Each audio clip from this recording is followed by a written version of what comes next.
So, good afternoon. Thank you very much for being here. Yeah, I'll try to talk louder. So, I'm going to talk about subtle changes that are happening at the moment in Greek cities in general, and in particular in the Greek city of Thessaloniki, which is the second biggest city in Greece.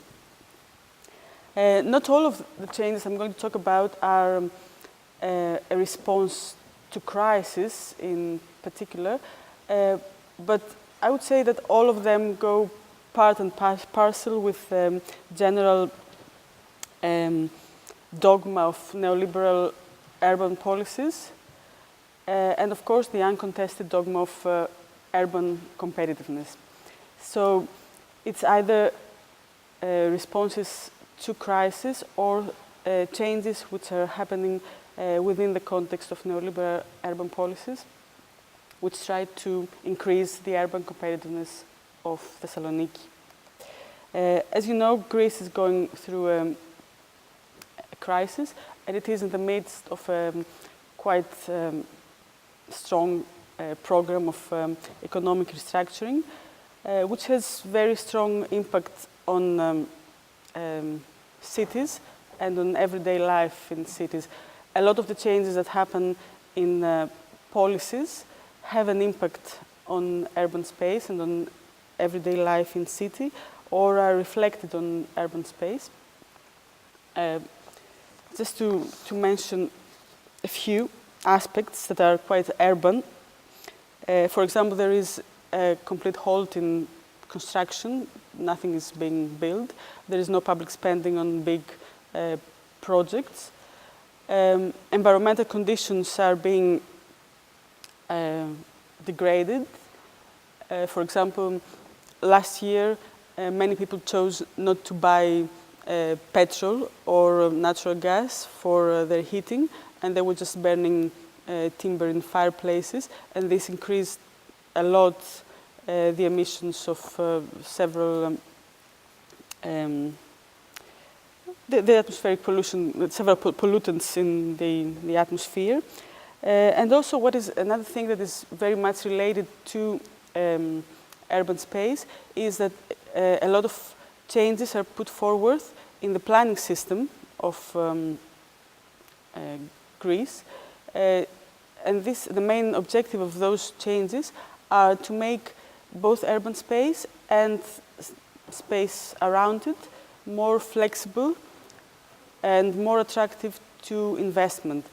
So an urban a planning system which took ages to mature, and actually it's there isn't a very long planning tradition in Greece, but anyway there are a lot of laws nowadays regulating urban space and development of cities.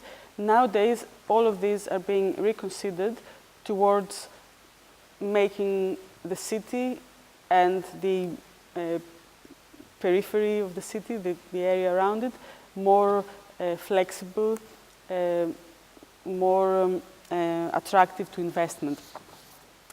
But I'm not going to talk about all this. I'm going to focus on a particular aspect of the city, on a particular constituent of the city, a very important one, public space, and see how little changes are being introduced in the management and sometimes the design of public space, which I think undermine its role and undermine the very public space of the very public nature, the publicness of public spaces. So the current crisis leaves a strong imprint on public space. The visualization of the effects of crisis to the most vulnerable sections of the society is vivid on the streets and squares. Neglect and lack of maintenance of public spaces is legitimated on the grounds of shrinking state funding. A lot of shops closed down, and formerly busy, vibrant commercial streets are often turned into unfrequented and sometimes fearful places. Also, a lot of political struggle occurs in public spaces, on streets and squares, foregrounding the political arena and sort of re-establishing the often questioned relationship between physical public space and the public realm. So, I'm going to I'm not going to talk about a lot of political and social struggle that has related to specific squares and public spaces in Greece and in other countries in recent years, in particular in 2011. I'm going to talk about more subtle changes. And I'm going to start by a brief reference to a vibrant theoretical discussion on trends and policies that undermine the role of public space in the city, and in particular its public nature. So I will just call it the end of public space discourse. As many researchers have pointed out, public space, the imagined space of tolerance, of collectivity, of representation, of spontaneous encounter, was not always granted. It cannot be taken for granted. And its relationship to the political arena and the public sphere has always been tentative and precarious. Public space has always been a contested space and always needs to be fought for. In that sense, public space is an ongoing process rather than just a physical constituent of urban space. As Lefebvre has put it in 1968, Henri Lefebvre, the right to the city, that is the right to inhabit, to access, to change the city, which is, of course, most tangibly exerted on its public space, on its streets and squares, has always been a cry and a demand. So, the onset of the information age has triggered a big discussion on the actual necessity of physical urban space in cities, just because many of the urban activities, like shopping, entertainment, recreation, or even social and political struggle, have acquired their counterparts in the fluid space of the internet. So there was a big discussion focusing. Sometimes this was interpreted as in a very optimistic way, and the internet has been celebrated as a very democratic space where everybody can have access and express their attitude or whatever they want. Or some have seen it in a very pessimistic way, interpreting the internet as yet another space of control and exclusion. In a way, both scenarios, both the optimistic scenario and the optimistic one, have been both refuted and verified. Notwithstanding the creation of those counterparts that I mentioned in the new spatiality of the web, that is the social media, clicktivism, or the single-issue petitions that we all sign all the time on the web, the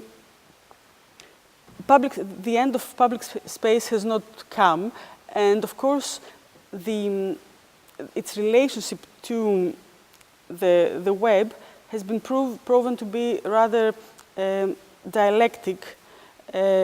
There has been a strong interaction between the internet and public space that has actually, we can say, enhanced the cry and the demand for public space. And I'm talking about the recent political struggles, the ones that took place in 2011 in main countries in the world, that have all been initiated on the web, but actually became very strong and had a very strong impact when they were taken down on particular squares, like the Tahrir Square in Egypt, or the Syntagma Square in Greece, Plaza Catalunya in Barcelona, Plaza del Sol in Madrid. So this first, so there is no deterministic relationship between the web and public space, but a very dialectic one. So I'm going to proceed to the second axis of this end of public space discourse, which is about trends and policies that actually undermine the role of public space in the city and the very public nature of public space. In fact, in recent decades, there has been a renewed interest on public space in planning and urban design. In conditions of pervasive neoliberal policies and within the uncontested dogma of urban competitiveness in the global market, public space has been recognized among the constituents of an attractive urban environment.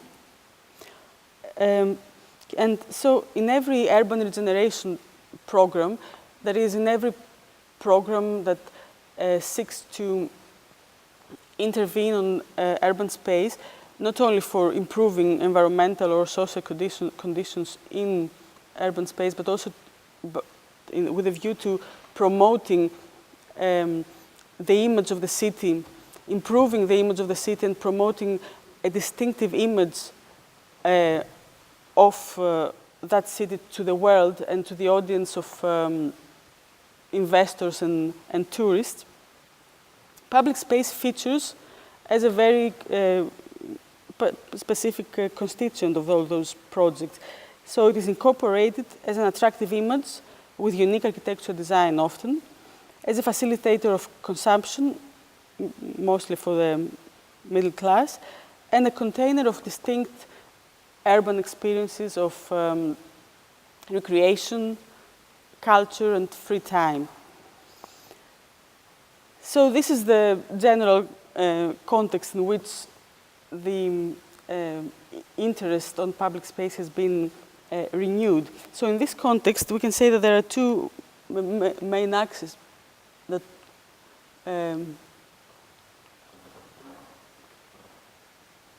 the role of public space is undermined. So the first is privatization. So I already mentioned that within these projects, emphasis is given on creating attractive spaces, attractive public spaces, not as spaces of casual encounter or spaces of social dissent or political dissent or spaces of collectivity, but as spaces of consumption of goods or consumptions of experiences of culture and recreation. But also, beyond of that, on top of that, public spaces very often are owned by private owners, and there is a very wide spectrum of mechanisms and tools through which the state surrenders responsibility and ground to the private sector. So I'm not going to talk very much about this, but apart from the most obvious one is private public spaces within malls and within gated communities, which are spaces which have the physical characteristics of streets and squares. They are spaces where people meet and move and do what they normally do in public space, but actually they are privately owned. Apart from that, apart from those enclosed spaces, there are other more subtle ways in which the private sector takes control, we can say, in some ways. of public space. So it could be just the innocent adopting a bench or a tree or a playground, or sponsoring a public space, or privately owned public spaces in not within malls, but within bigger urban development projects, like, for example, the urban regeneration program in King's Cross in London, where the spaces are, or around the town hall of London, where public spaces are actually managed by the owner of the whole development, or business improvement districts, where rules and regulations are put forward by particular businessmen who want to revitalize the area, the public space of their area. Neighborhood watch, where again there are rules of use which are set by the residents, often in collaboration with police. And what Klingman calls brandscapes, which are spaces like Potsdamer Platz, which are dominated by very strong corporate images and uses and buildings. So apart from this, from the clearly demarcated private places, there are all these in-between spaces, which are sort of hybrid spaces, something between public and nature. So the second axis of exclusion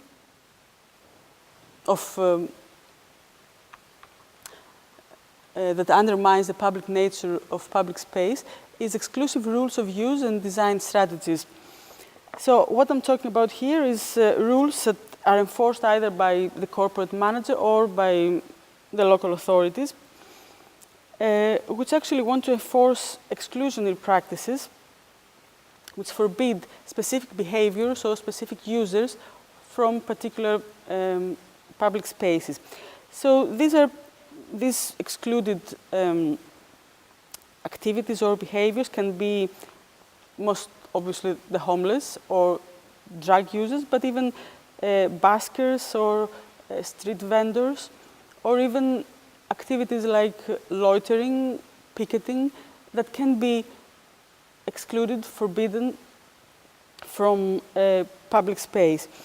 So the means to do that, again, there is a wide spectrum of mechanisms that have been applied, which can be regulations forbidding specific people or activities, surveillance and policing, and in the case of political struggle, repression, fences, gates, closing times, and redevelopment,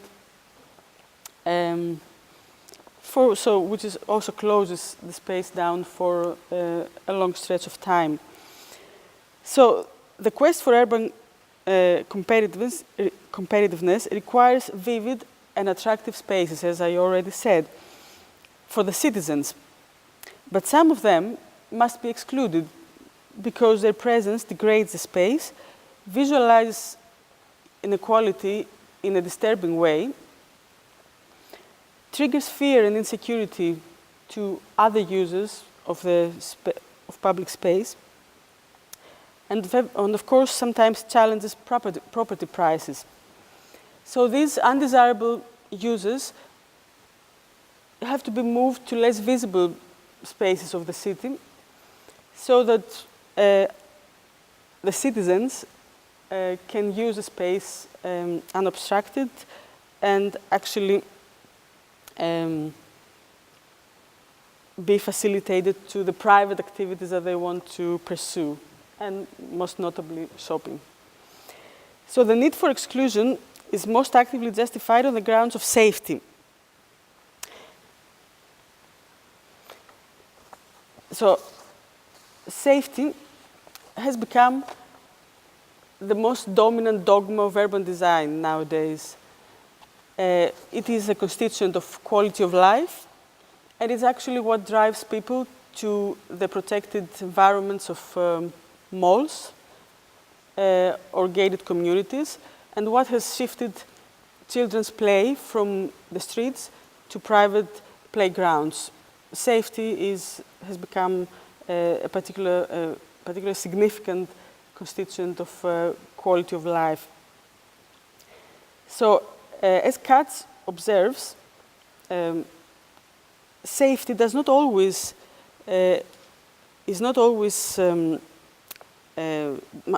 safety talk on safety does not always relate to increase on crime statistics. Nevertheless, it is promoted by the mass media, by the press, and there is an increased sense of fear that actually leads to more safety measures and more fencing, more surveillance, more policing, sometimes repression, and ultimately legitimizes privatization. So the two axes that I mentioned earlier, privatization and rules of use, are actually have a lot of overlapping and actually are mutually supportive. They're not completely separate. So the other axis, so one axis is competitiveness, which I've talked about already, and the other is safety. So on these two grounds, on these two dogmas, I would say, all those changes that I talk about are being legitimated and ground. So they offer legitimation for exclusion and privatization, which actually signals the annulment of basic attributes of public space.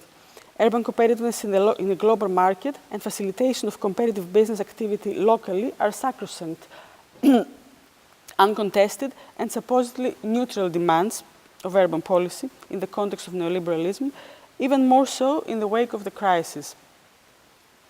Safety is also supposed to be neutral and uncontested, a basic attribute of quality of life. So if we take what Carr et al. Define as publicness, that is the right to access, to act, claim, change, and own public space. This is what they define as the publicness of public space. So we can see that this definition actually doesn't stand. All these trends that I mentioned earlier disavow with most of the components of this definition. Notwithstanding their eroding effect, they are actively promoted as managerial decisions, these trends and policies, I mean, that I'm talking about, of technical nature and not as political acts. So, just to close this introduction, competitiveness and safety are promoted in discussion about the city as non-political, managerial, almost technical aspects of urban policy, and not as political acts. So I'm going to shift to Thessaloniki now. As I said, Thessaloniki is the second biggest city in Greece, and it does experience its own local manifestations of those trends that I've mentioned so far. Thessaloniki, in times of crisis, experiences a lot of changes in its social and economic fabric, which are manifested in its public space. And responses to crisis come from bottom up and from top down, and very often focus their attention on public space. So this is why I thought it's an interesting topic to talk about.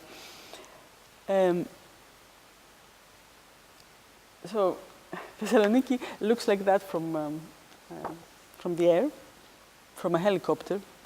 As you can see, it is a very densely built city. I mean, it has nice parts, but I'm showing this as a very telling image of how densely built it is and how few green spaces it has. It has 2.74 square meters of green space per inhabitant. So if we see that, we understand why many of the mobilizations from bottom up. Many of the social networks and citizens networks have focused their attention on increasing green space, on reclaiming space from traffic, on protecting whatever open space there is from development.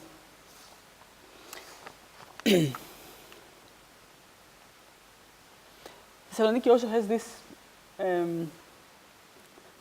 more global image, that is the periphery around the densely built fabric, which is a landscape to which I think all of you are familiar, that characterizes the urban peripheries of most cities of the world right now, and it is full of multinational companies, big box developments, IKEA, Lidl, this kind of things, with a particular kind of architecture, very introvert. So it has these two aspects, the very densely built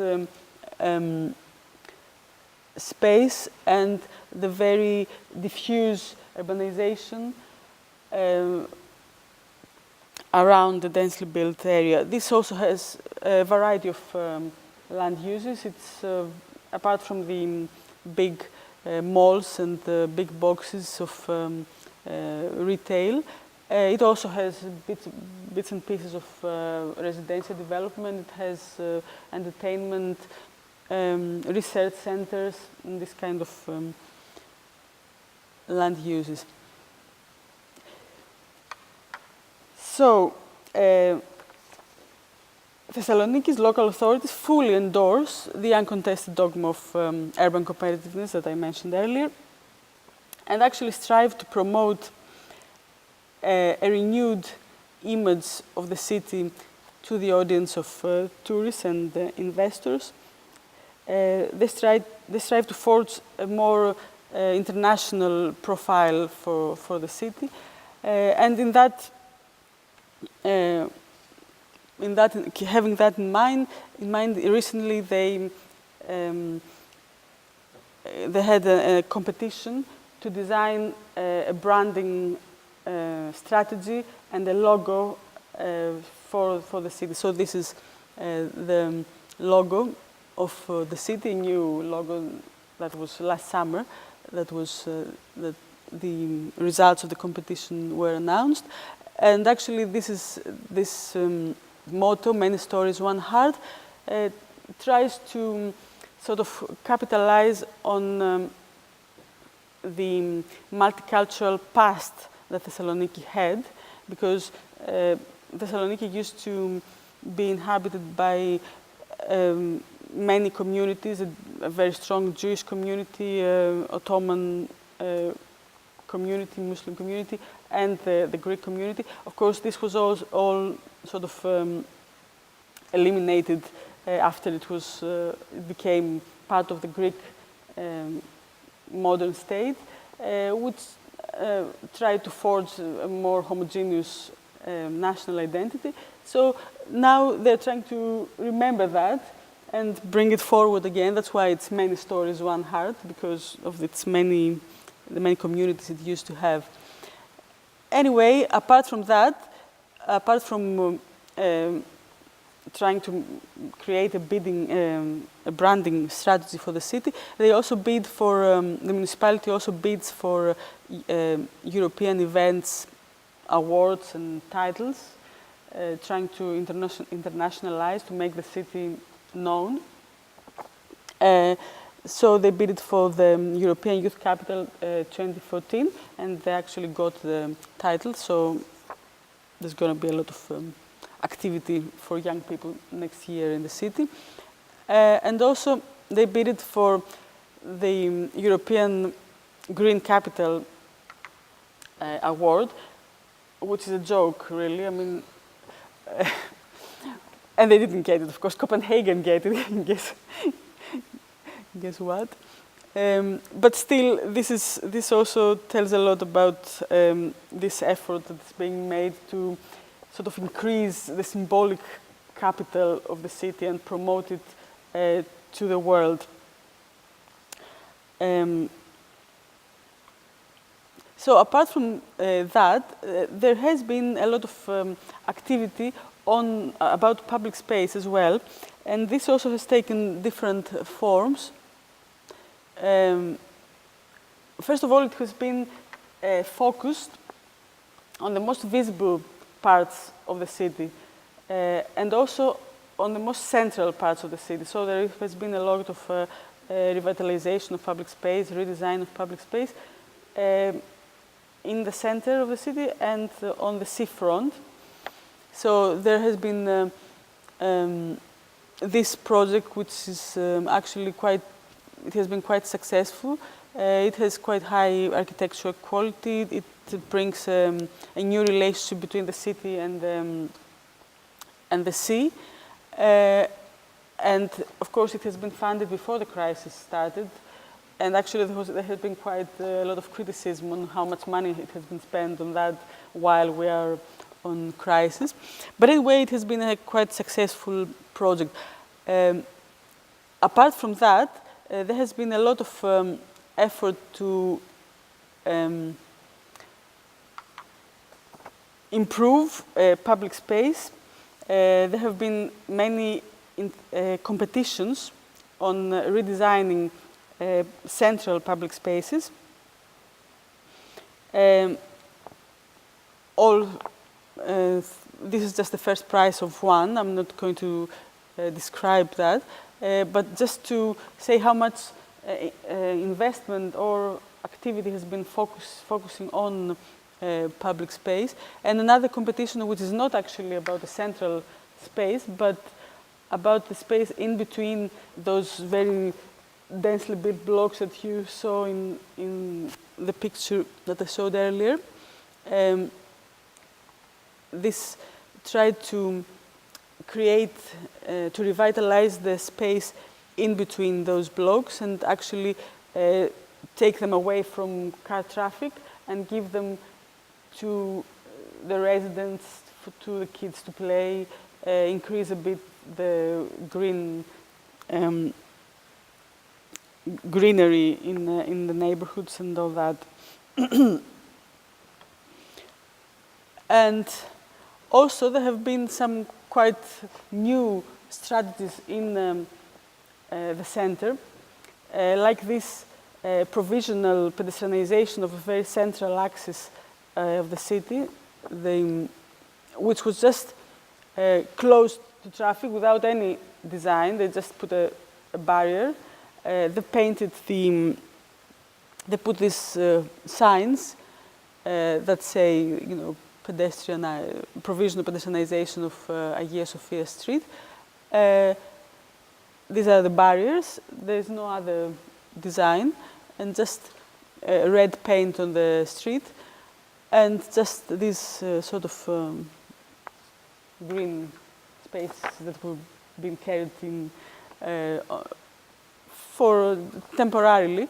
And this was just closed like that, closed to traffic, just to see how traffic in the city works if this axis is taken away from traffic, so cars cannot go there. And actually assess how it works and how people use it, and then go on with designing the street and making something more permanent and better designed. So nowadays they're discussing actually to give it back to traffic. We'll see what happens. This is something that is being debated at the moment. And also there have been a lot of traffic calming arrangements, again in the center, that is raising the level of streets to the same level as sidewalks, so that cars can reduce their speed and pedestrians can walk more comfortably. And a lot of planting and a lot of cars, parked cars taken away, because the actual lane for traffic has become very narrow and no parking is now allowed. So that was done in many like short streets in the city center. So this is just to show the interest in public space and the different initiatives.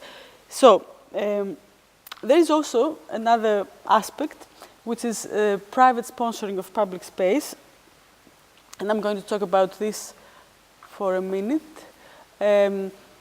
So this is an activity park, which was constructed in the most central green space of Thessaloniki, which is right across the town hall. And actually, it was inaugurated in October 2011, and it actually incorporates different activities like trampoline and the climbing wall and paintball and the skateboard park. The whole, this is an activity park which was actually, as the deputy mayor said, a response to the lack of such space in the city, because there is no, as she said, there is no space for young people to hang out in the city. So this is why this was created. This was entirely, the initiative for this was taken by the leading mobile phone company in Greece, Cosmote, and Cosmote actually paid for that, completely financed it. The park was named after a very popular program of this company, a very popular prepaid telephony program, popular among the young, WhatsApp, this is the program.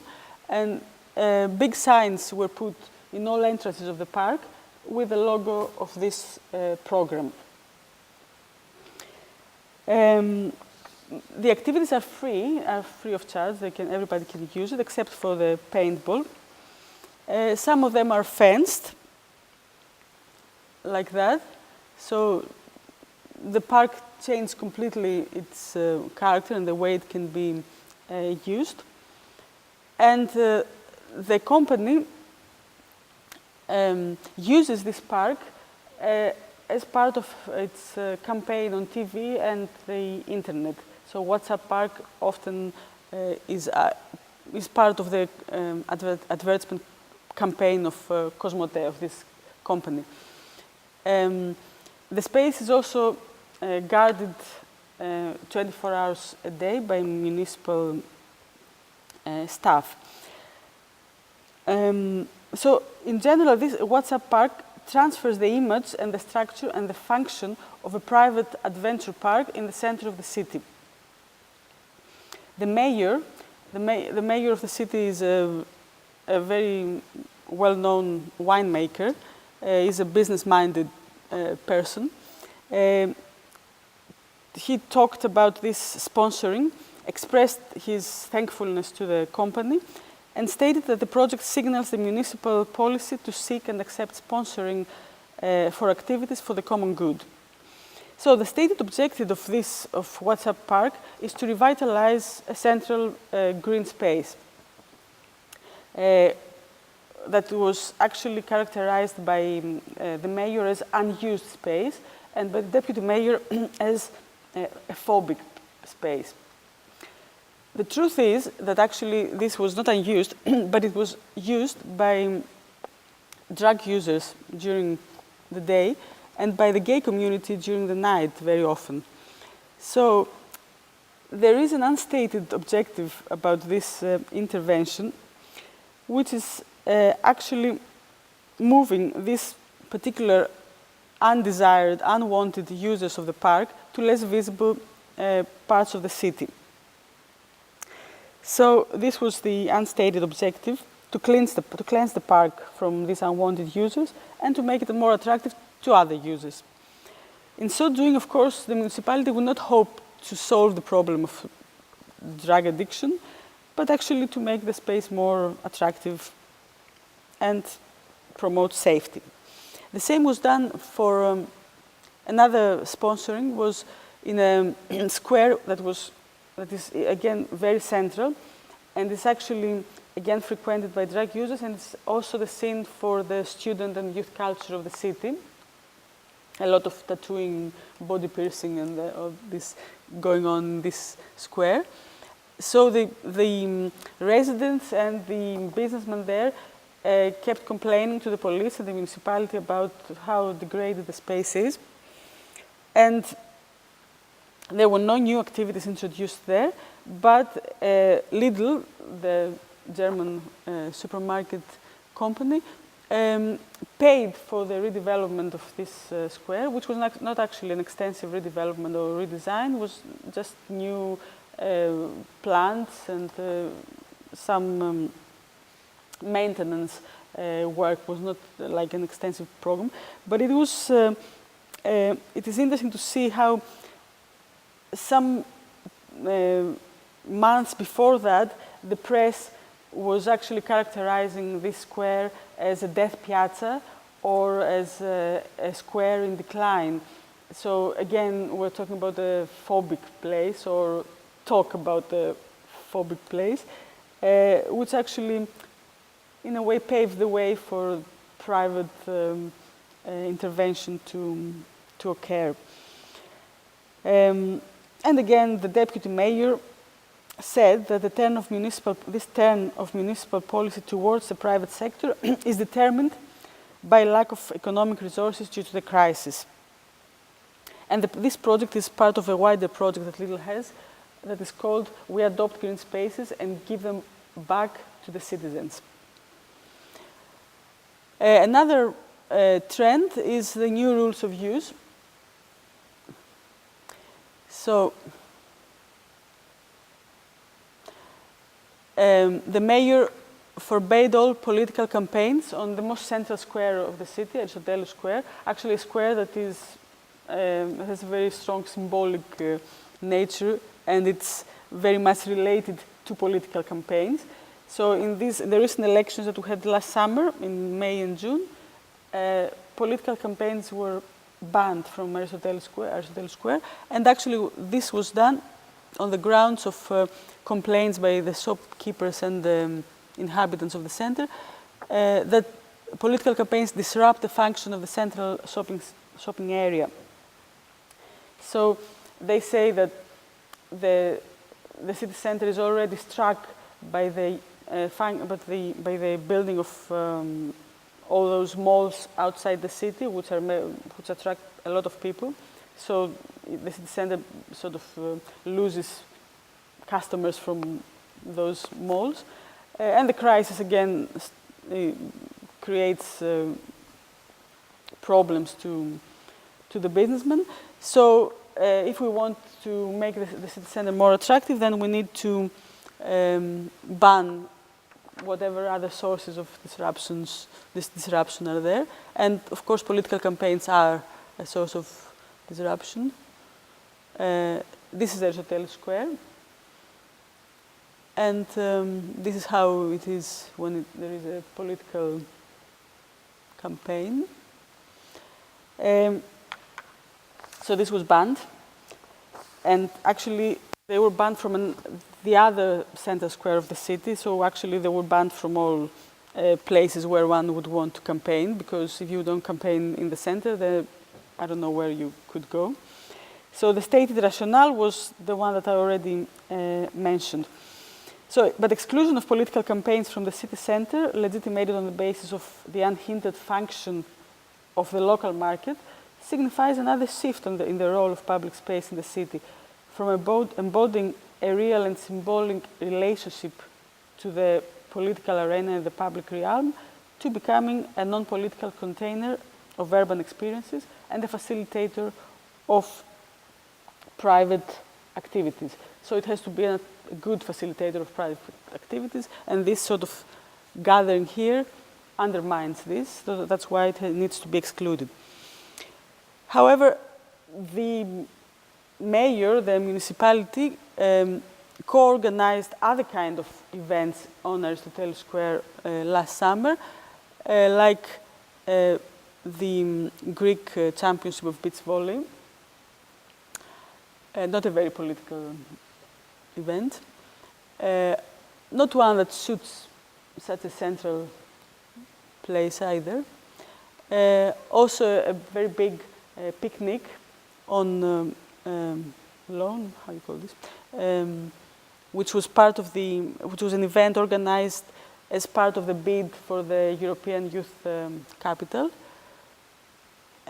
And of course, this is the best, to create the biggest origami, trying to get to the Guinness Book of Records, trying to take the city into the Guinness Book of Records.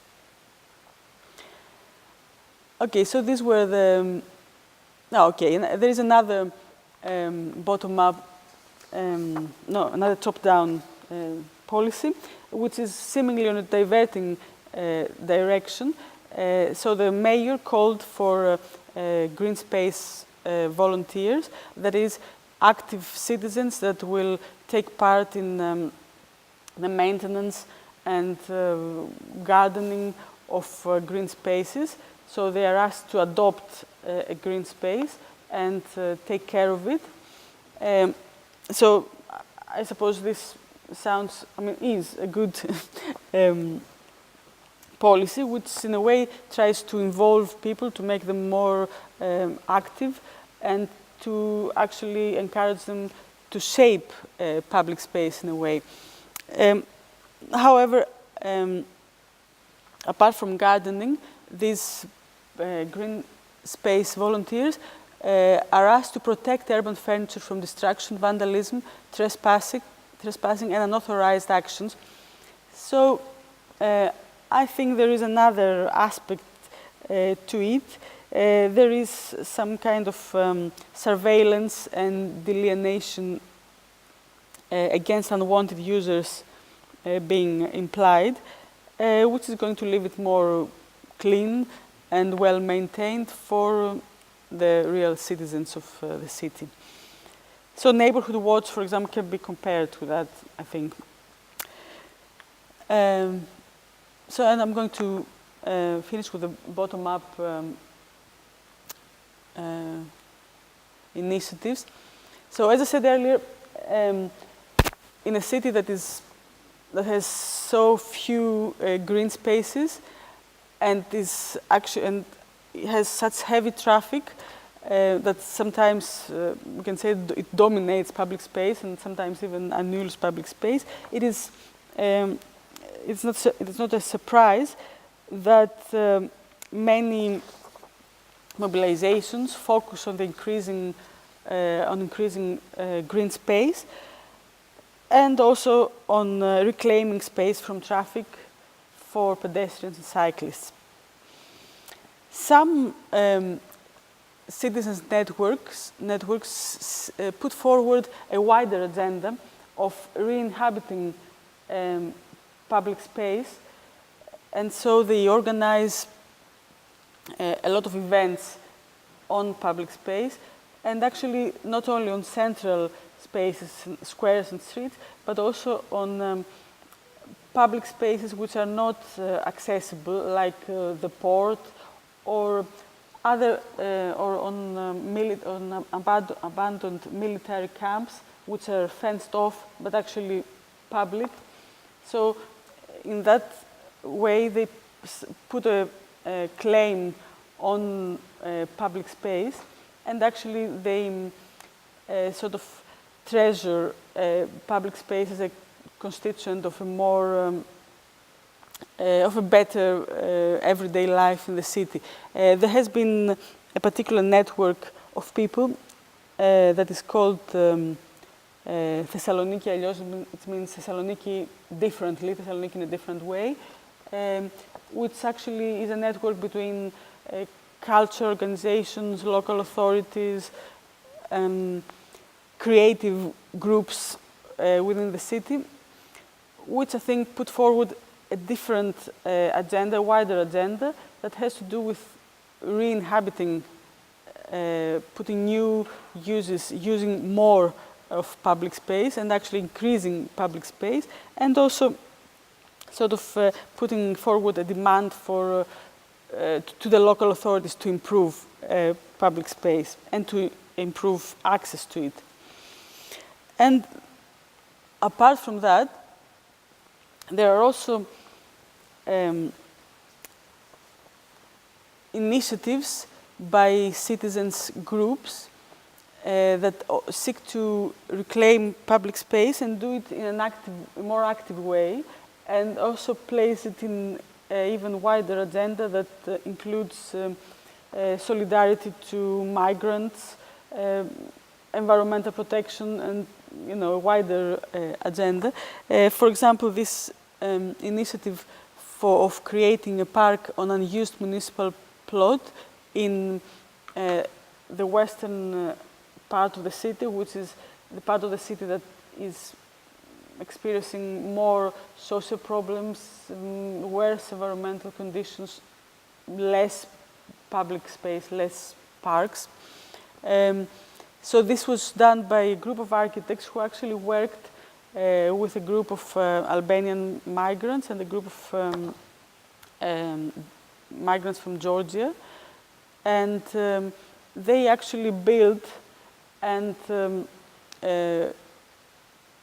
planted this space to create a new park on what was just vacant, unused land. And this was part of that. And the last example I'm going to talk about is collective farming on abandoned military camps. So there are many military camps trapped within the densely built part of Thessaloniki. And these are seen as the last opportunity of the city to have some green space, to increase its green space. However, at this moment, at the moment of crisis, in the moment when privatization and development of public land is seen as a crucial axis of our national strategy to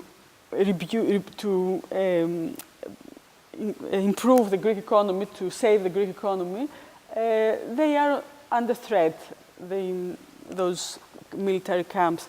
Although they are the last opportunity, they are also very expensive public land that can be developed and give some revenue back to the state, and thus, I don't know, repay our debt and whatever we can do with that. And this is true not only for military camps, but also for the property of the railway, the organization of the railways.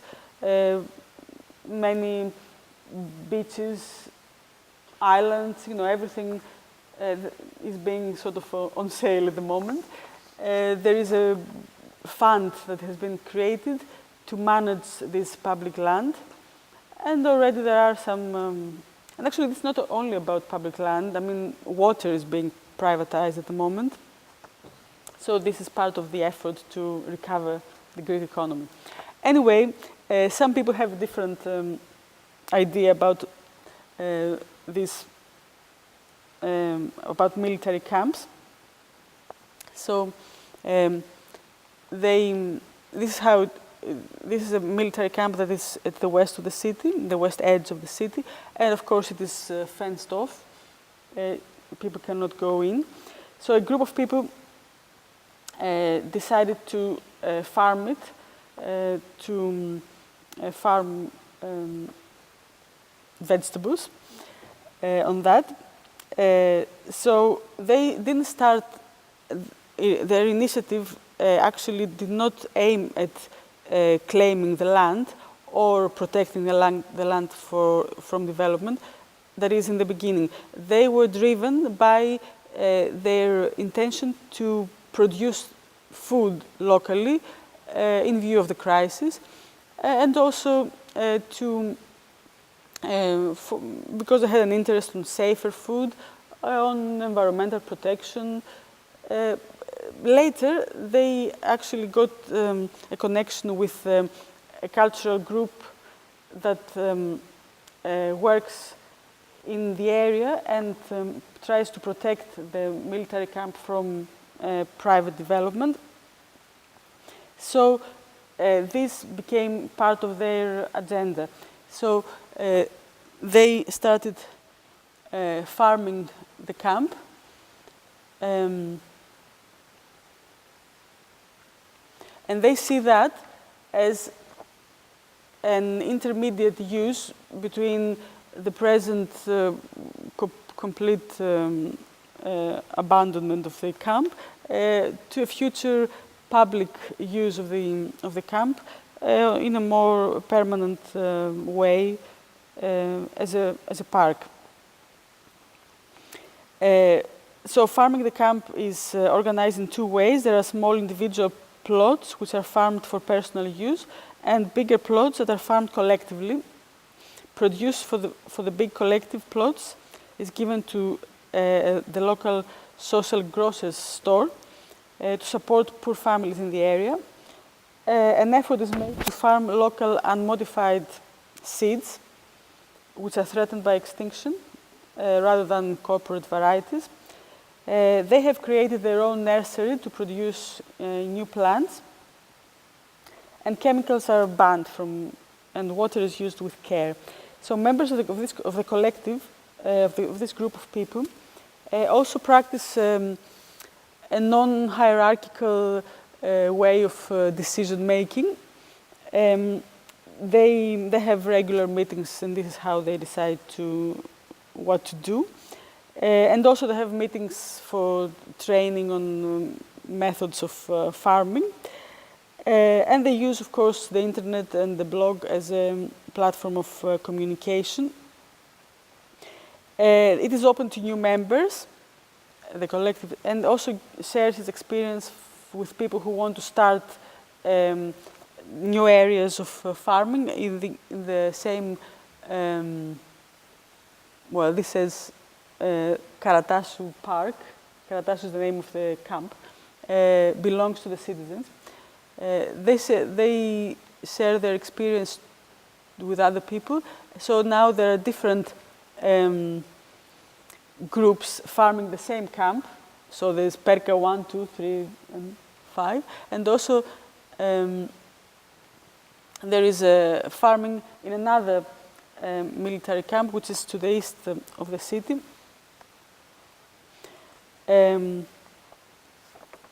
So it's actually, there are two camps now that are being farmed. So I think urban agriculture is a practice that is quite old and revives always in times of crisis. Apart from producing environmentally friendly, fresh and safe food for urban populations, urban fabric, I think, challenges in a very tangible way the constructed divide between sea and city, between nature and city, but also creates a new relationship between urban green and the citizens. That is more functional, makes the green productive and not just decorative. And we can say that maybe relationships of collectivity, a sense of community is actually reworked, reinvented in the city of networks and malls and all that. So I think, so just to conclude, I'm just finishing. I'm going to sort of sum it up. In the context of neoliberal urban policy, trends and policies undermining public space are legitimated on the dogma of urban competitiveness and safety, and are presented as non-political managerial acts. These trends and policies are actually enhanced and extended in the context of crisis. And while the public space is treasured as a constituent of urban life and is foregrounded into every urban regeneration project, basic attributes of the constitution of and the role of public space in the city are challenged. So privatization and exclusion are the two main axes that I talked about.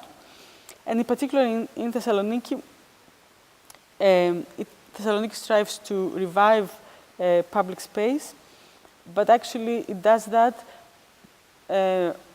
surrendering space and control to the private sector, putting more regulation, excluding people away of public space to make it more attractive. I think what is interesting is that there is another side in this battle. There is the bottom-up response to public space. It is very interesting that people are actually focusing on public space. They think it is important for them, and it is important not just as a physical constituent of the city, but as